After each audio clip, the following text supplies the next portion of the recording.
Mr. Speaker. Mr. Speaker. I call Sir William Seo.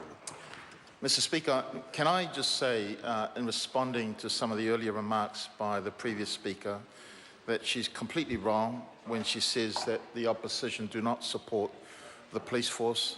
I think if she considered that the government has underfunded the police force by about more than $300 million, 300 million, she would recognise that it's her government that has failed to continue to support the police force, and they're forcing the police department to skimp around and find ways of funding themselves.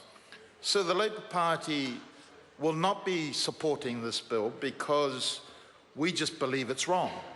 It is wrong for this government to set the police on a course where they think it is okay to start charging the public for services that are currently being undertaken by the police force and considered under legislation as core, fundamental, including the maintaining of public safety, crime prevention, and community support and reassurance.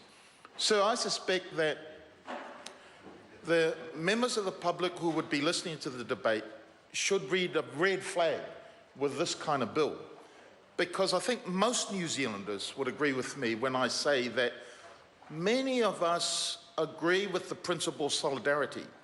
That is that we pay our taxes and give it to the government to collect in order for the government to ensure that certain services are available for all. Certain services are able to subscribe the general public good for all peoples. The reason being that I pay my taxes, and I think most of us, is that we pull those resources together, sir, and we ensure that every child in our neighbourhood gets a good education. We pool our resources by taxing ourselves, ensuring that if anyone gets sick, they're able to see a doctor, or if they need medical treatment, they're able to go to the hospital without being told that they have to pay. We do so with housing, and we do so also with our police force. We pay our taxes, sir, and we collectively pool those taxes for the sake that we ensure that a police force is there to provide the public good. And the public good, sir, is public safety, is the maintenance of law and order, is the ability to give confidence and assurance to every citizen of New Zealand that our government is doing its job. But this bill now introduces the debate about what is private good versus public good. I've always thought, sir, and most New Zealanders won't have a problem, that for those in the area of business where they are making profits, delivering a service or selling a good to the general public, they have a right to make a profit. This is the same principle that this government is now asking the police force to undertake, that a service which was delivered as part and core function of the police is now being charged. And I look at what the Select Committee have done, and my colleagues tell me that when they ask the officials what other services will be charged for, they say the officials were unable or unwilling to disclose. So it seems to me, sir, that this is the first of the slippery slope of paid police force. That's what we're heading into. That's not New Zealand. I heard earlier Mr. Jonathan Young say that this is what Australia currently undertakes. I want to say to Mr. Jonathan Young, so that might be Australia. We're not Australia. We're New Zealand. We're an independent, sovereign nation. We're different from Australia. This is not the Kiwi way. So I suspect that Mr. Jonathan Young might be suggesting that if Australia asked us to jump, we might be saying how high. So I'd say that we need to maintain our Kiwi way, the way that we do things, the way, sir, that is in line with the principle of solidarity that most New Zealanders live their life by. I want to say, sir, that the police are saying, the government is saying that this is intended to, police vetting, as is currently being done, is to ensure that those who are working with vulnerable people, for example, children, are fit and proper people to do so, and that the community's safety is assured. It now seems that under this legislation, if an early childhood centre, as the example given by a colleague earlier, is asking for the police to bet, they were going to have to pay. The reports suggest that it's $7, but we also know that Australia charges this same service about $50 Australian. Where will it stop? Some early childhood centres have more than 10 staff, others will include volunteers.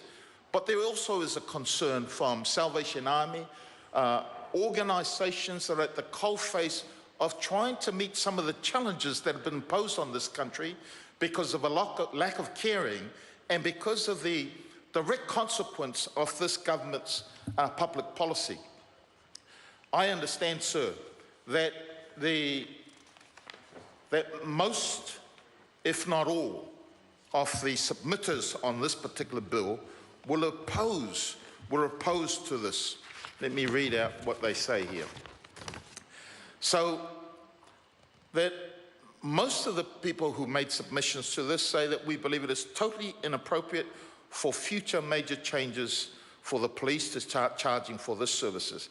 And the fact that the officials were unable or unwilling to provide or identify what other services will be charged as part of this new regime is also concerning. I also want to raise the other part of this bill which is concerning, and hopefully when it comes to the Committee of the House that we'll have the opportunity to debate and consider it more, is the fact that under this legislation, changes can be made by regulation.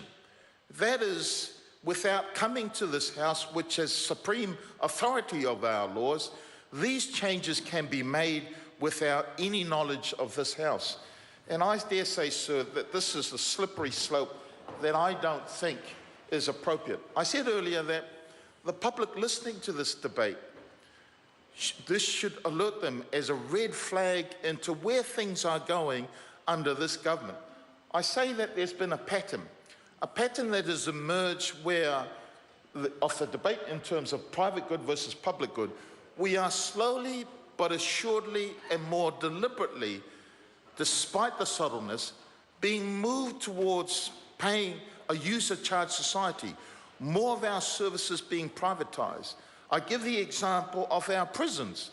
This government has come into power and they've invited Serco to run some of our prisons. We know that the example where private business is involved in the delivery of public service for public good. Often there are bad examples that we note in America, for example, where that sort of going on is rife with corruption. I note also that last night we debated a new bill in terms of education where, and I quote, from the government's own reports, it says that the charter school system has failed, and yet the legislation that we debated last night is going to extend the charter school system and extend a failed system at that. And now today we're seeing the first changes in what I believe is a move towards the privatisation of our police force. I don't know what it is, but it seems like we're trying to follow the American style of providing services that benefit the public. Is it because Mr. Key has suddenly found a new friend in the American president?